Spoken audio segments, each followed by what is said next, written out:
Welcome to our channel. Today we how to log into GraphCMS for no-code headless content, detailed guide step by step clearly. Open your web browser and go to the GraphCMS website. Locate the login button on the top right corner of the home page. Click on the login button to be directed to the login page. If you already have an account, enter your email address in the designated field. Next, input your password in the password field. Double-check your email and password for accuracy. Once you have confirmed your credentials, click the Login button. If you have forgotten your password, click the Forgot Your Password link below the login fields.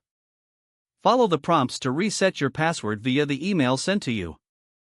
After logging in successfully, you will be directed to your GraphCMS dashboard.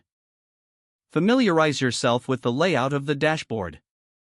From here, you can create, manage, and publish your content seamlessly. Explore the various tools available for no-code headless content management. Take note of any tutorials or documentation provided within the dashboard for further assistance. Ensure you log out securely when you are done by clicking on your profile icon at the top right.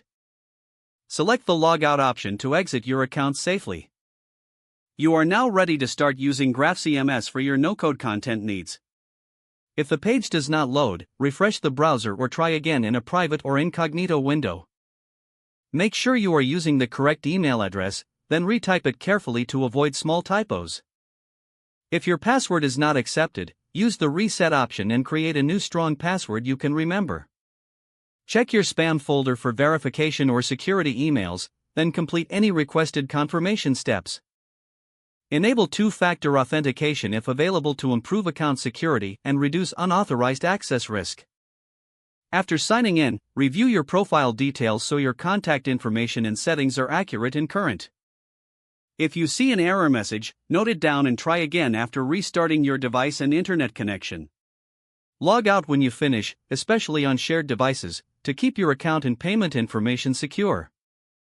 If the page does not load, refresh the browser or try again in a private or incognito window. Make sure you are using the correct email address, then retype it carefully to avoid small typos. If your password is not accepted, use the reset option and create a new strong password you can remember. Don't forget to like this video and subscribe to our channel for more step-by-step tech guides.